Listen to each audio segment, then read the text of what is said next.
Ciao ragazzi, bentornati al Ram Recording Studio. Siamo arrivati alla quarta puntata del mix dalla A alla Z.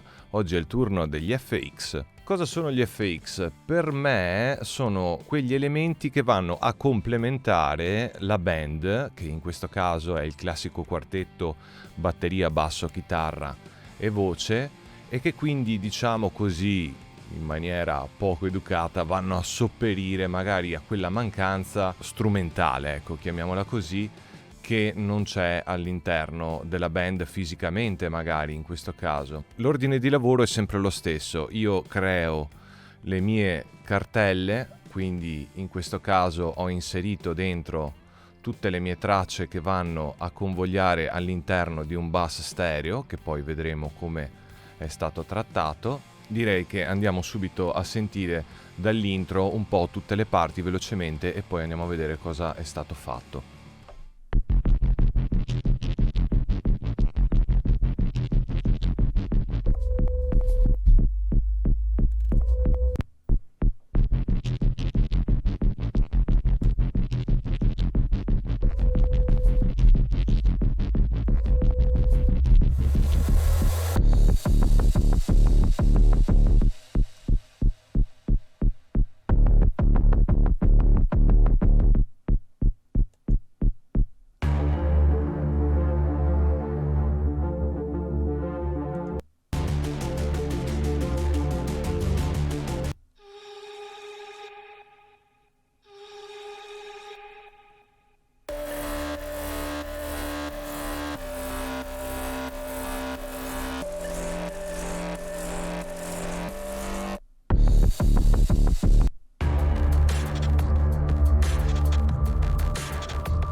Ok, come avete sentito dentro c'è un po' di tutto, ci sono degli effetti di transizione, ci sono delle parti di synth in sidechain nel ritornello e andiamo a vedere un attimino con ordine qual è il workflow di lavoro. All'interno del bus stereo ho inserito questi due plugin. Ok, sostanzialmente questa è una channel strip dove sono andato a rifinire in maniera globale un po' di equalizzazione. Come vedete, queste vi dico a grandi linee le cose magari più importanti, cioè la pulizia un po' del suono nelle bassissime frequenze, nelle medio-basse frequenze, per non andare ad intaccare basso e batteria, un'apertura in high shelf in alto e poi una compressione. Dopodiché, come finalizzatore, diciamo, della sezione di Master FX, c'è questo standard clip che io utilizzo tantissimo perché mi aiuta proprio a tenere a bada i transienti. Lasciamo per il momento attivati anche questi parametri e andiamo a vedere nelle singole tracce magari cosa è stato fatto. Andando in ordine, all'inizio ho inserito questo Pultec che, se vado a disattivare, sentiamo la parte introduttiva.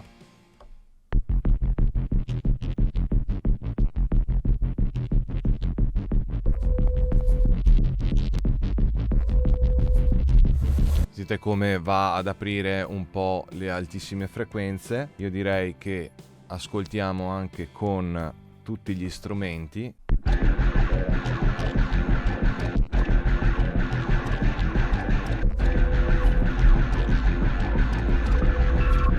Sentiamo senza.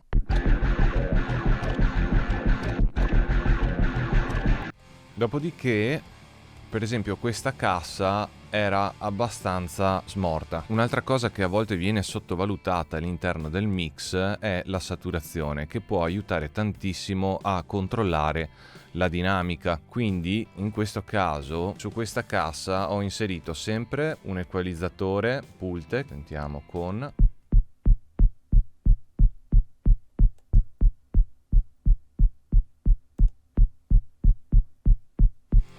che già qui va a darmi un po' di punta. Dopodiché ho inserito questo saturatore che fa un gran lavoro e va a posizionarmi, diciamo, il livello di gain in RMS attorno ai meno 12.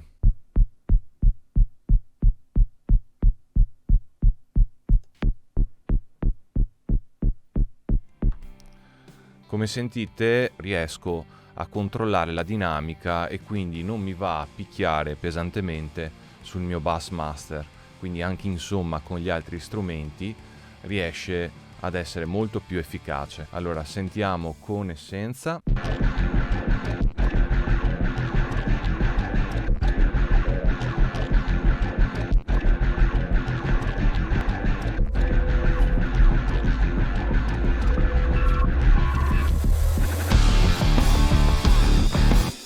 Stessa operazione che poi è stata fatta anche qui.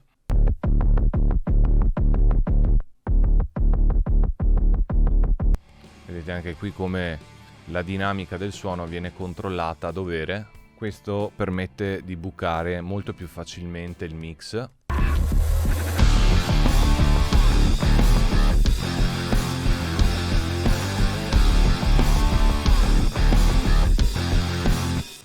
Ok, ci spostiamo nella parte di pre-ritornello, andiamo a sentire per esempio questa parte di percussioni.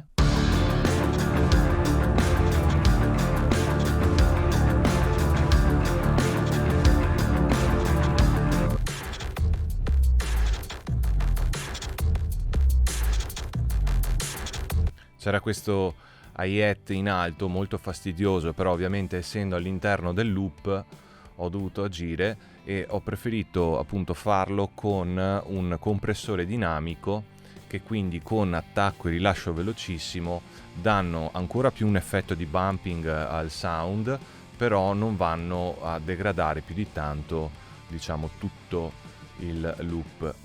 Dopodiché c'è questo effetto che tiene una sorta di pad che molto semplicemente sono andato a gestire con un Bax EQ. Andiamo a sentire.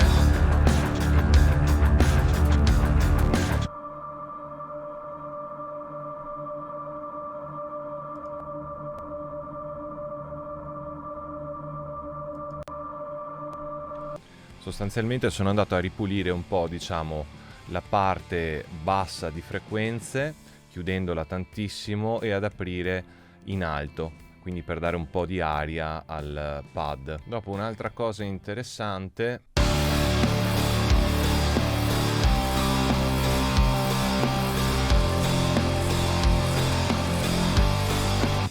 c'era questo suono che era un po' spento.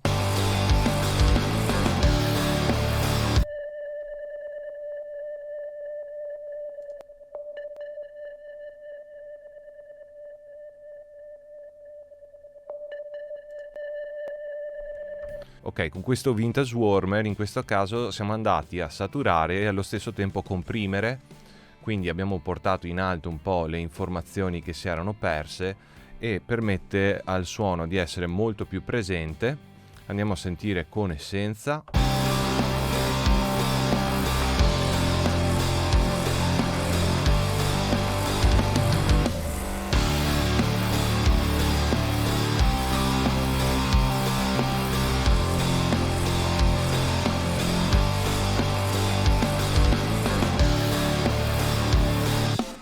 Dopodiché vediamo anche questa che è la parte del pre-chorus, ce la siamo persa.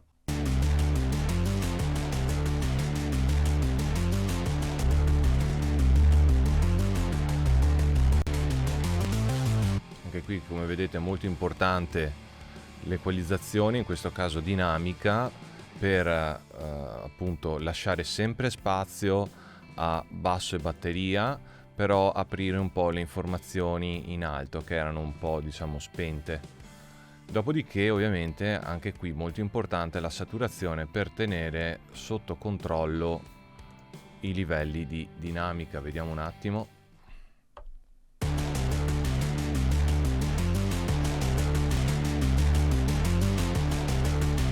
Vedete com'è molto libero questo suono qui, può crearmi, diciamo, dei problemi nel mio bus stereo di tutti gli FX.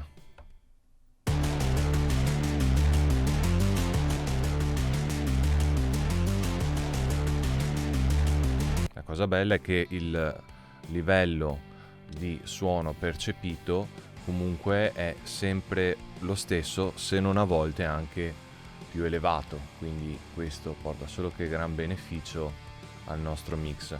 Diciamo che le piccole correzioni all'interno dei canali sono stati fatti. Andiamo nella parte di ritornello e andiamo a sentire per esempio qui con e senza alcun plugin inserito nella nostra catena effetti.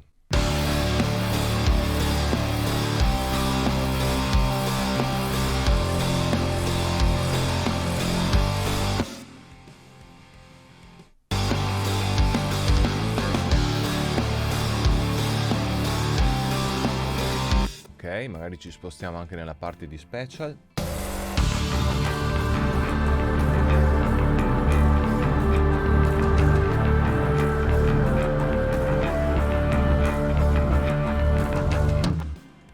Sentiamo senza.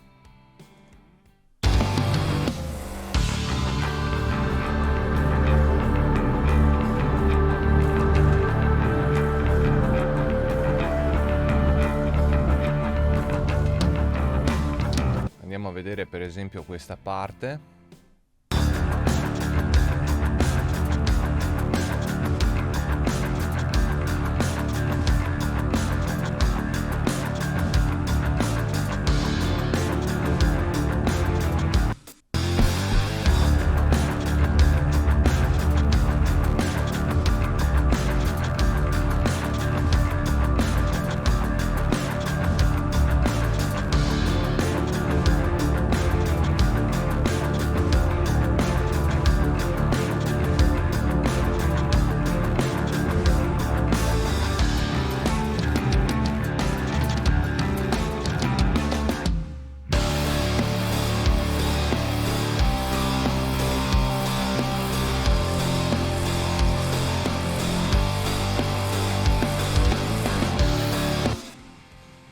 Per il momento è abbastanza soddisfacente, poi ovviamente magari qualche ritocco si va a fare alla fine del mix, quindi quando avremo anche la voce all'interno del progetto. E per il momento è tutto. Se vi è piaciuto il video vi invito ad iscrivervi al canale, a mettere un bel like e ci vediamo al prossimo appuntamento. Ciao ragazzi!